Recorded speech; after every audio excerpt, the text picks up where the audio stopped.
Hello, plus two students. Today we will start a new topic. This is cyclotron.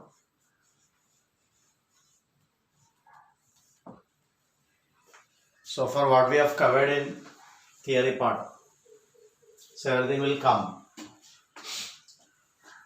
in this device. This is a particle accelerator.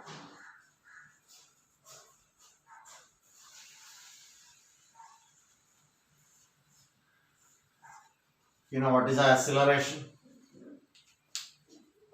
Speeding up. A particle can be accelerated using the device cyclotron.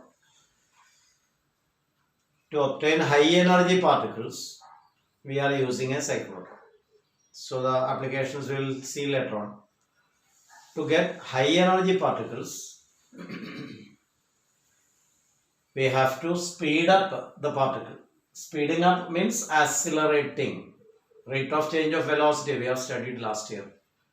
Rate at which velocity changes is known as acceleration.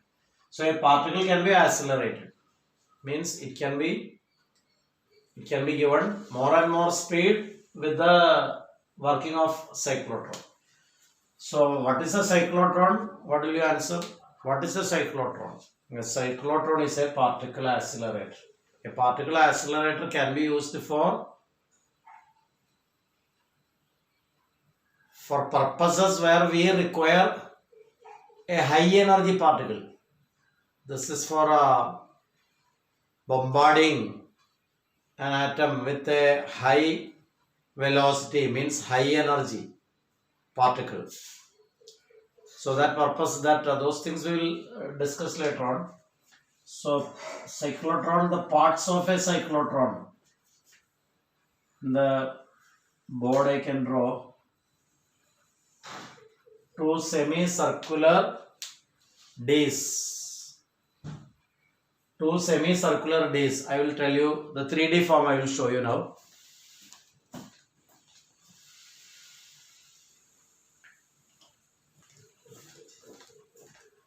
So imagine something like this. If you cut this along the diameter, so this is a small box, something like a skin polish or a shoe polish box. If you cut this along the diameter, you will get two halves. One half is this one and the other half is the other one. So this we write it as D1. This we can write as D2. And together we call it as Ds. So hereafter, if I say Ds, D, letter D. If you cut this along the diameter of this box, you will get a pair of hollow discs. Hollow semi-circular disc.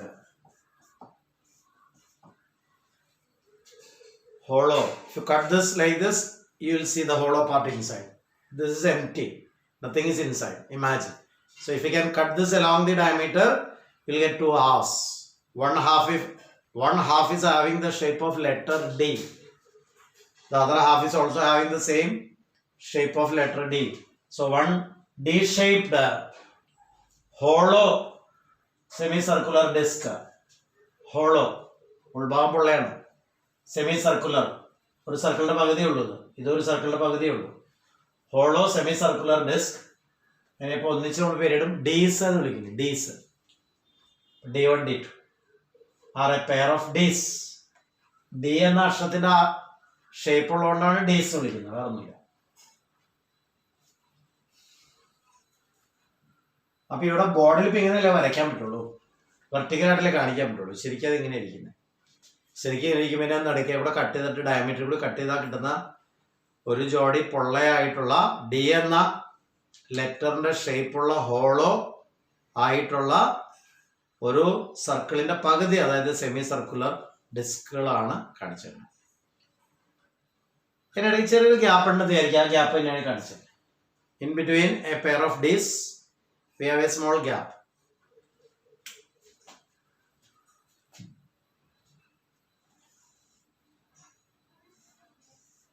What we are doing in this diagram, a connection. This D1 and D2 are connected to an AC source. AC we will discuss in detail in another chapter. After this chapter, we will come across electromagnetic induction. It's a small chapter. After electromagnetic induction, we will start with the AC circuits, which is little bit lengthy. So AC source means AC means this is upper half of AC, this is lower half of AC. സ്കൂളിൽ എവിടെ കുറച്ച് പഠിച്ചെന്ന് തോന്നുന്നു AC. 220 volt AC എന്നൊക്കെ പറഞ്ഞ് പഠിച്ചിട്ടുണ്ടാവും. 230 volt വീടുകളിൽ കിട്ടുന്ന supply voltage 230 volt AC. Voltage ഡിമ്മായാൽ 220 volt, കുറച്ചുകൂടി ഡിമ്മായാൽ 200 വോൾട്ട്, കുറേ കൂടി ഡിമ്മായ 180 വോൾട്ട്. വോൾട്ടേജ് ഹൈ വോൾട്ടേജ് കയറി വന്നാൽ 230 വോൾട്ട്, 240 അല്ലെങ്കിൽ 250 വോൾട്ട് അല്ലെങ്കിൽ 300 വോൾട്ട് ആകും. അപ്പോഴാണ് ഈ ടി വി ഒക്കെ അടിച്ചു പോണേ, ഡാമേജ് ആണ്. സാധാരണ നമ്മൾ വീടുകളിൽ കിട്ടുന്ന AC സപ്ലൈ 230 വോൾട്ട് AC. മാത്രമേ AC കൊടുത്തേക്കണം ബിറ്റ്വീൻ D1 ആൻഡ് D2. അപ്പോൾ ഈ ഡീസ് D1 D2 എന്ന് നമുക്ക് ഒന്നിച്ച് പറയാവുന്ന ഡീസ് ഹോളോ സെമി സർക്കുലർ ഡിസ്കുകൾ ഇതെങ്ങനെ ഇരിക്കും കണ്ട, ഇത് ഡയമീറ്ററിൽ കൂടി മുറിച്ചിട്ട് 2 പീസാക്കിയാൽ ഇതിൻ്റെ ഉൾഭാഗം പൊള്ളയാണെങ്കിൽ എങ്ങനെ ഇരിക്കുമോ അങ്ങനെ ഇരിക്കുക. അപ്പോൾ അത് ഹൊറിസോണ്ടൽ പ്ലെയിനിൽ അസ്യൂം ചെയ്യാം.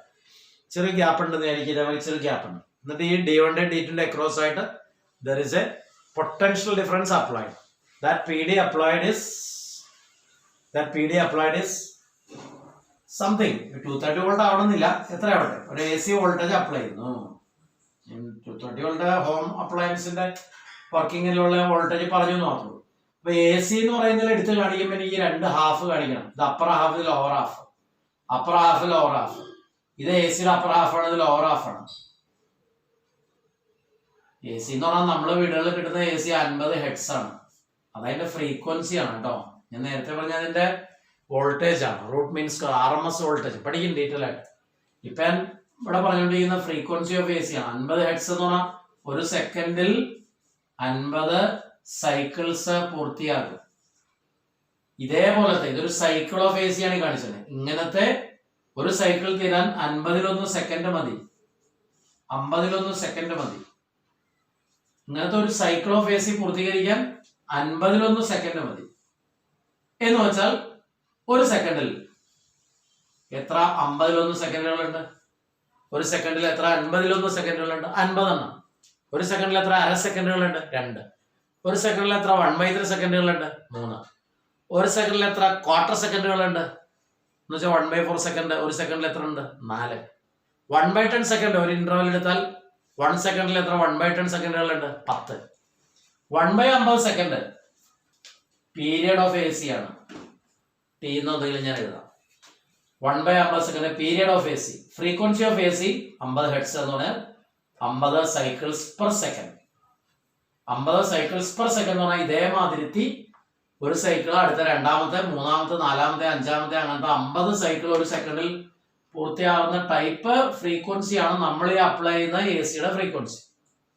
ഇന്ത്യയിൽ ജനറേറ്റ് ചെയ്യുന്ന AC എല്ലാം 50 ഹെർട്സ് AC ആണ് കേട്ടോ. 230 വോൾട്ട് എത്ര അവിടെ അപ്ലൈ ചെയ്യുന്നത് അതിലേക്ക് വരാം. അപ്പൊ between D1 and D2 we apply an AC voltage. DC അല്ല കൊടുക്കുന്നത്. നമ്മൾ സാധാരണ ഹോംസിലോ ആപ്ലിക്കേഷൻസിലൊക്കെ DC വരയ്ക്കാറുണ്ട്. ഇത് പ്ലസ്, ഇത് മൈനസ് ഓഫ് SL. ഇത് DC ആണ്, ഡയറക്റ്റ് കറണ്ട്. അതിനൊക്കെ ഇങ്ങനെ ഫ്രീക്വൻസി ഒന്നും പറയാൻ പറ്റില്ല. എപ്പോഴും ഇത് 5 വോൾട്ടിന്റെ സെല്ലാണ്, ഇത് എപ്പോഴും 5 വോൾട്ട് ആണ്. പക്ഷേ ഇത് 230 വോൾട്ടിന്റെ ഒരു AC ആണെങ്കിൽ ആ 230 വോൾട്ട് എപ്പോഴും 230 വോൾട്ട് ആയിരിക്കില്ല. വോൾട്ടേജ് അപ്പ് ആവുന്ന ഡൗൺ ആവുന്ന അല്ലാണ് ഉദ്ദേശിക്കുന്നത്. അത് ഓരോ 51 സെക്കൻഡിലും അതിന്റെ ഫേസ് ഒക്കെ മാറിക്കൊണ്ടേയിരിക്കും. Upper half of AC, lower half, വീണ്ടും upper half, lower half SL.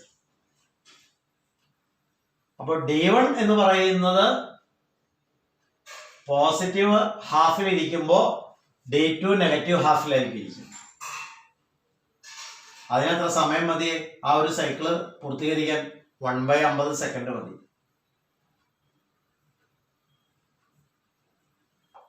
So when D1 is positive, D2 is negative. അത് കഴിഞ്ഞ് D2 പോസിറ്റീവ് ആകും, അപ്പൊ D1 നെഗറ്റീവ് ആകും. പിന്നെ D1 പോസിറ്റീവ് ആകും, അപ്പൊ D2 നെഗറ്റീവ് ആകും.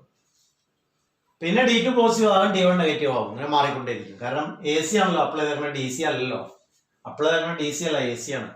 അപ്പൊ ഈ D1 D2 കിട്ടുന്ന വോൾട്ടേജിന്റെ സൈൻ മാറിക്കൊണ്ടേയിരിക്കും. Once again repeat. When D1 is positive, D2 becomes negative. Again, when D1 becomes positive, D2 becomes negative. D1 plus ആകുമ്പോൾ D2 മൈനസ് ആണ്, D2 പ്ലസ് ആകുമ്പോൾ D1 മൈനസ് ആണ്. അങ്ങനെ മാറിക്കൊണ്ടേയിരിക്കും. ഒരു സൈക്കിൾ കംപ്ലീറ്റ് ചെയ്യാൻ എത്ര സമയം വേണം? 1/50 സെക്കൻഡ് സമയം മതി.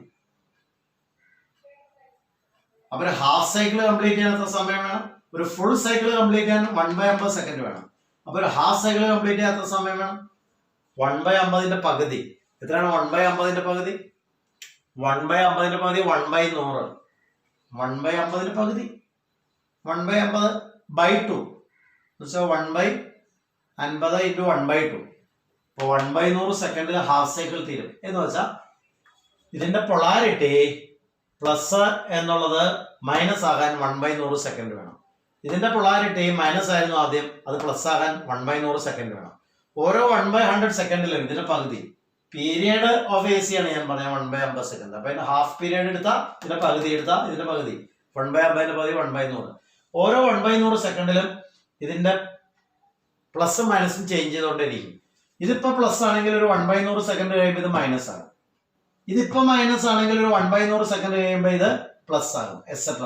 Polarity change ചെയ്തുകൊണ്ടേയിരിക്കും. അപ്പൊ ആ പൊളാരിറ്റി ചേഞ്ച് ചെയ്യണം. അതിനുവേണ്ടിയാണ് ഇവിടെ DC അപ്ലൈ ചെയ്യാണ്ട് AC തന്നെ കൊടുത്തത്. തീർന്നില്ല. ഇവിടെ ഒരു അയോൺ വച്ചേക്കണോ, ഒരു ഡ്യൂട്രോണോ, ഒരു ആൽഫ പാർട്ടിക്കിളോ, അല്ലെങ്കിൽ ഒരു പ്രോട്ടോണോ, ഒരു പോസിറ്റീവ് അയോൺ നമുക്ക് എടുക്കാം. ഇവിടെ ഞാൻ ആ കുത്തിട്ട് കാണിച്ചാണ് ഒരു പോസിറ്റീവ് അയോൺ ആണ്. പോസിറ്റീവ് അയോൺ എന്ന് പറയുമ്പോൾ ചാർജുള്ള ഒരു പാർട്ടിക്കിള് പോസിറ്റീവ് അയോൺ. പ്രോട്ടോൺ ആവട്ടെ, അല്ലെങ്കിൽ ഡ്യൂട്രോൺ ആവട്ടെ, അല്ലെങ്കിൽ ട്രിട്രോൺ ആവട്ടെ, അല്ലെങ്കിൽ ആൽഫ പാർട്ടിക്കിൾ ആവട്ടെ, അതാണ് ഈ കുത്തിട്ട് അവിടെ കാണിച്ചത്. അതിനെ സ്പീഡപ്പ് ചെയ്യിക്കണം. സ്പീഡപ്പ് ചെയ്യിക്കുക എന്നുള്ളതിന് വേറെ വാക്ക് ആക്സിലറേറ്റ് ചെയ്യിക്കണം. ആക്സിലറേറ്റ് ചെയ്യിക്കാനുള്ള ഒരു ഉപകരണമാണ് സൈക്ലോട്രോൺ. ഹൈ എനർജി പാർട്ടിക്കിൾ ഉപയോഗിക്കേണ്ടതായിട്ടുണ്ട് എവിടെയൊക്കെ വേറെ പർപ്പസിൽ, ഫിസിക്സിൽ. എനിക്ക് വരാം. അപ്പൊ അങ്ങനെ വെച്ചേക്കുന്ന ഒരു പാർട്ടിക്കിളാണ് ഹൈ എനർജി പാർട്ടിക്കിള്. പാർട്ടിക്കിളിനെ ആക്സിലേറ്റ് ചെയ്ത് സ്പീഡപ്പ് ചെയ്ത് ഹൈ എനർജി ആകുന്ന വരെ സ്പീഡപ്പ് ചെയ്യാൻ പറ്റിയ ഒരു ഡിവൈസിനെ കുറിച്ചാണ് പഠിച്ചുകൊണ്ടിരിക്കുന്നത്. Cyclotron is a particle accelerator. The parts of a cyclotron എന്തൊക്കെയാണ്? A pair of Ds, D1 and D2, separate by a small gap. ആ ചെറിയ ഗ്യാപ്പിൽ there is an ion, positive ion. Across D1 and D2 we apply an AC source so that in every half cycle of AC, ഇതിന്റെ പകുതി സമയം, in every half cycle of AC, polarity of D1 and D2 will change. അപ്പോൾ തീർന്നില്ല. ഈ ഉപകരണം ഒന്ന് complete ചെയ്ത് ഒരു കാര്യം പറഞ്ഞാൽ നമുക്ക് ഈ വീഡിയോ കട്ട് ചെയ്യാം. ഇപ്പൊ ഇലക്ട്രിക് ഫീൽഡ് അപ്ലൈ ചെയ്തേക്കുന്നു ബിറ്റ്വീൻ D1 and D2 എന്ന് ഓർത്തിരിക്കണം. കാരണം ഒരു വോൾട്ടേജ് കൊടുക്കാന്ന് വെച്ചാൽ D1 D2 അക്രോസ് ആയിട്ട് ഒരു ഇലക്ട്രിക് ഫീൽഡാണ് അപ്ലൈ ചെയ്യുന്നത്. ഒരു ഇലക്ട്രിക് ഫീൽഡ് നമ്മളൊരു കണ്ടക്ടറിനെ ക്രോസ് ആയിട്ട് ഒരു സെല്ല് കണക്ട് ചെയ്യുമ്പോൾ ഈ കണ്ടക്ടറിനെ ക്രോസ് ആയ ഒരു സാധാരണ DC സെല്ല് കണക്ട് ചെയ്യുമ്പോൾ എന്താ സംഭവിക്കുന്നത്? ഈ കണ്ടക്ടറിന്റെ ഈ അറ്റത്തിന്റെ അക്രോസ് ആയി ഒരു വോൾട്ടേജ് കൊടുക്കുന്നു. അപ്പൊ ഇതിനുള്ളിൽ എന്തുണ്ടാവും? ഒരു ഇലക്ട്രിക് ഫീൽഡ് ഡെവലപ്പ് ചെയ്യും എന്ന് പറയുന്ന പോലെ ഒരു AC വോൾട്ടേജ് കൊടുത്തു കഴിയുമ്പോൾ D1 D2 അക്രോസ് ആയിട്ട് ഒരു ഇലക്ട്രിക് ഫീൽഡ് അപ്ലൈഡ് ആയി എന്ന് പറയണം. So purpose of an AC source connected between D1 and D2 is to get an electric field between D1 and D2. അത് ഓർത്ത് വെക്കാം. ഇനി ഒരു മാഗ്നറ്റിക് ഫീൽഡ് കൂടി ഉണ്ട്, അത് ഞാൻ ബോർഡിൽ കാണിക്കുന്നില്ല. ടെക്സ്റ്റ് ബുക്കുകളിലൊക്കെ ഇങ്ങനെ ഇൻഡു മാർക്ക് ചെയ്ത് കഴിഞ്ഞാൽ into the plane of the paper എന്നാണ് മീനിങ്. ബോർഡിലോ നോട്ട്ബുക്കിലോ ടെക്സ്റ്റ് ബുക്കിലോ ഒക്കെ ഇങ്ങനെ ഇൻഡു മാർക്ക് ചെയ്താൽ ഇൻഡു ദ ബോർഡ് എന്നാണ്. ഒരു സർക്കിൾ വെച്ച് കുത്തിട്ട് കഴിഞ്ഞാൽ ഔട്ട്വേർഡ് എന്നാണ് കേട്ടോ. സിമ്പിൾ അറിയണുണ്ടോ? മാഗ്നറ്റിക് ഫീൽഡ് ആണ് പറയാൻ പോണേ. ഇതിൽ ഏതെങ്കിലും ഒന്ന് വേണം നമുക്ക്. ഞാനിവിടെ ഇത് ഔട്ട്വേർഡ് എന്നല്ല ഞാൻ പറയാൻ പോണേ, ഇൻവേർഡ് എന്നാണ്. Into means into the board. Into ആണ് കേട്ടോ, ഇൻടു. അങ്ങനെ ഓർത്തിരിക്കുക. Into means into the board. ഒരു സർക്കിൾ വെച്ച ഒരു കുത്തുകുത്തിയ ഔട്ട്വേർഡ് എന്ന് എടുക്കുക. അപ്പൊ there is a magnetic field applied into the plane of the diagram. ഇങ്ങനെ. അപ്പൊ ശരിക്കും പറയുമ്പോൾ എങ്ങനെ വരുന്ന പറയട്ടെ, ഇതാണ് ഹൊറിസോണ്ടൽ പ്ലെയിനിലാണ് ഈ D1 D2 ഇരിക്കുന്നത്, ഇങ്ങനെയാണ്. അപ്പൊ അതിന് ഞാൻ പറഞ്ഞു ഡയമെട്രിക്കലി ഇത് കട്ട് ചെയ്ത് ഇങ്ങനെ രണ്ട് പൊള്ളയായിട്ടുള്ള രണ്ട് സെമി സർക്കുലർ ഡേസ് ആയിട്ട് ഇങ്ങനെ ചെറിയ ഗ്യാപ്പ് ഇട്ട് ഇങ്ങനെ വെക്കാം. അതിന്റെ ഇടയ്ക്കാണ് നമ്മൾ അയോൺ വെച്ചിട്ട് അതിനെയാണ് സ്പീഡപ്പ് ചെയ്യിക്കാൻ പോകുന്നത്. ആ D1 D2 അക്രോസ് ആയി ഒരു AC സോഴ്സ് അപ്ലൈ ചെയ്തു. അപ്പൊ ഒരു D1 D2 അക്രോസ് ആയിട്ടൊരു ഇലക്ട്രിക് ഫീൽഡ് കൊണ്ടുവന്നു. മാഗ്നറ്റിക് ഫീൽഡ് എങ്ങനെ അപ്ലൈ ചെയ്യുന്നത്, ഇവിടെ പറയണത് into the plane of the board എന്ന്. ഇപ്പൊ ഇവിടെ എങ്ങനെ വരുന്ന പറയട്ടെ, ഇങ്ങനെ. ഇപ്പൊ ഒരു ബാർ മാഗ്നറ്റിന്റെ നോർത്ത് പോൾ ഇവിടെ വയ്ക്കാം. അതേ മാഗ്നറ്റ് ഹോഴ്സ് ഷൂ മാഗ്നറ്റ് എന്നൊക്കെ പറയും. സൗത്ത് പോൾ ഇവിടെ സെറ്റ് ചെയ്യാം. അപ്പൊ ഇങ്ങനെ യു ഷേപ്പ് ഉള്ള മാഗ്നറ്റ് ആണ് horseshoe magnet. U shape. അപ്പൊ ഇവിടെ നോർത്ത് പോൾ വരും ഈ ഭാഗത്ത്, ഇവിടെ സൗത്ത് പോൾ വരും. അപ്പൊ നോർത്ത് പോളിൽ നിന്ന് സൗത്ത് പോളിലേക്ക് ഒരു ഫീൽഡ് ഉണ്ടാവും. അപ്പൊ ഡൗൺവേർഡ് ഫീൽഡ്. തിരിച്ചാണ് ഇവിടെ നോർത്ത് പോളും ഇവിടെ സൗത്ത് പോളും ഒക്കെ ആണെങ്കിൽ നോർത്ത് പോളിൽ നിന്ന് സൗത്ത് പോളിലേക്ക് ഒരു ഫീൽഡ് ഉണ്ടാവും, അപ്വേർഡ്. നമുക്കത് വേണ്ടി വരും. അത്രയും പറഞ്ഞിട്ട് ഈ വീഡിയോ കട്ട് ചെയ്യാം. Electric field is set up in between D1 and D2 by connecting D1 and D2 to an AC source. A magnetic field is applied perpendicular to the plane of the diagram, inward into the board, into the plane of the paper. ഇവിടെ ശരിക്കും പറയുമ്പോൾ ഇങ്ങനെ horizontal പ്ലെയിനിലാണ് D1 D2, vertical പ്ലെയിനിലല്ല. D1 D2 ഇരിക്കുന്ന horizontal പ്ലെയിനിലാണ് ഇങ്ങനെ, അതുകൊണ്ടാണ് എടുത്ത് കാണിച്ചത്. ഇപ്പൊ മാഗ്നറ്റിക് ഫീൽഡ് അപ്ലൈ ചെയ്യുന്ന ഒന്നുകിൽ താഴേക്ക് അല്ലെങ്കിൽ മുകളിലേക്ക്. ഒരു north Paul of A magnet ഇവിടെയും അതേ മാഗ്നറ്റിന്റെ തന്നെ റൗണ്ട് ഷേപ്പുള്ള മാഗ്നറ്റുകളുണ്ട്. അതേ മാഗ്നറ്റിന്റെ സൗത്ത് പോൾ ഇവിടെ സെറ്റപ്പ് ചെയ്ത് കഴിഞ്ഞാൽ നോർത്ത് പോളിൽ നിന്ന് സൗത്ത് പോളിലേക്ക് ഒരു മാഗ്നറ്റിക് ഫീൽഡ് B ടെസ്ല പറയാൻ പറ്റും, ക്യാപിറ്റൽ B ടെസ്ല. തിരിച്ചാ വയ്ക്കണമെങ്കിൽ ഇത് നോർത്ത് പോൾ അത് സൗത്ത് പോൾ ആണെങ്കിൽ നോർത്ത് പോളും സൗത്ത് പോളിലേക്ക് ഒരു magnetic field B capital B Tesla setup ചെയ്യണം. അപ്പൊ ഈ പെയർ ഓഫ് ഡീസിന് രണ്ട് ഫീൽഡുകൾ അപ്ലൈ ചെയ്യുന്നുണ്ട്, ഓർമ്മയിൽ വയ്ക്കുക. ഒന്ന് ഇലക്ട്രിക് ഫീൽഡ്, രണ്ട് മാഗ്നറ്റിക് ഫീൽഡ്. ഇത്രയും വച്ചിട്ട് ഈ വീഡിയോ കട്ട് ചെയ്യാം, പ്രൊസീഡ് ചെയ്യാം.